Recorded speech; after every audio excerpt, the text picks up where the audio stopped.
નમસ્કાર મિત્રો, જય શ્રી રામ. હમણાં જ તાજેતરમાં મુંબઈ કાંદિવલીમાં 24 ડિસેમ્બરનો જે કાર્યક્રમ હતો એ કાર્યક્રમમાં મારે એક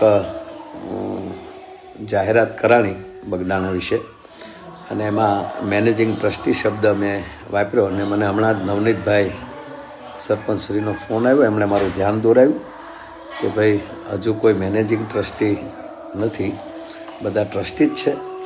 તો મારે તો મને ખબર નથી કોણ જે કઈ રીતે છે હું, પણ મેનેજિંગ ટ્રસ્ટી શબ્દ મારાથી જે બોલાણો એ મારી ખરેખર ભૂલ છે. જાહેરાત કરી એ બાબત તો મને બગદાણા ટ્રસ્ટ ક્ષમા આપે એવી આપ બધાને. નવનીતભાઈ ડાયાભાઈ બાલદિયા કોળી, ગામ બગદાણા.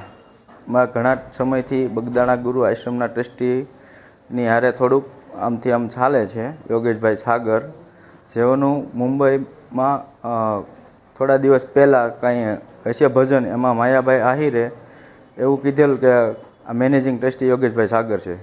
તો અત્યારે હાલમાં કોઈ બગદાણા ગુરુ આશ્રમની અંદર મેનેજિંગ ટ્રસ્ટી નથી. તો મેં આતાને વાત કરી કે આતા આ રીતનું છે કે બગદાણા મેનેજિંગ ટ્રસ્ટી કોઈ છે નહીં. તો આતાએ કીધું કે હું તમને એની માફી ઓલી કરી અને રીલ્સ મોકલી દઉં છું. તો મેં કોઈ એવું એને કીધું નહોતું આતાને કે તમે મને મોકલ્યો, પણ મને આતાએ મોકલી એટલે મેં મારા જાયભાઈઓને મોકલી. પછી બીજા દિવસે એમના દીકરાનો જયરાજભાઈનો ફોન આવ્યો મારામાં કે તું ક્યાં છો ને તને મળવાનું છે.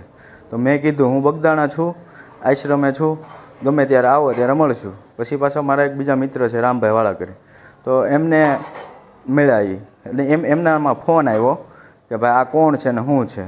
તો રામભાઈ કીધું કે જાયભાઈ છે, એવું કાંઈ છે નહીં. એનું બધું મને બોલાવ્યો, વાતચીત કરી, તો એવું કાંઈ હતું નહીં. પછી આ લોકો રાતે આવ્યા છે ને મારું ટ્રેક્ટર ઊભું રાખ્યું. ટ્રેક્ટર ઊભું રાખી અને ટ્રેક્ટરમાંથી છાવી કાઢી ગયા. મારા છોકરાનો ફોન આવ્યો કે પપ્પા કોઈ આપણા ટ્રેક્ટરમાંથી છાવી કાઢીને ટ્રેક્ટર ઊભું રાખીને અહીંથી વહી ગયા છે. તો હું ત્યાં ગયો.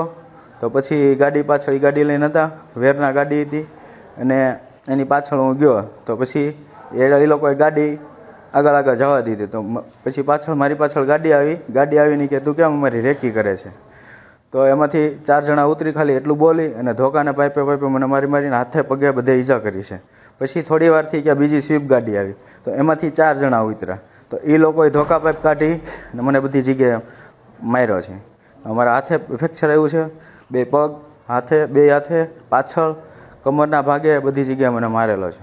ત્યાર પછી અમે અહીંયા હનુમત હોસ્પિટલમાં એડમિટ થયા. પછી સાહેબ બગદાણા પોલીસ સ્ટેશનમાંથી અમે અહીંયા આવ્યા હતા લખવા, એટલે એમાં ફરિયાદ આપી છે.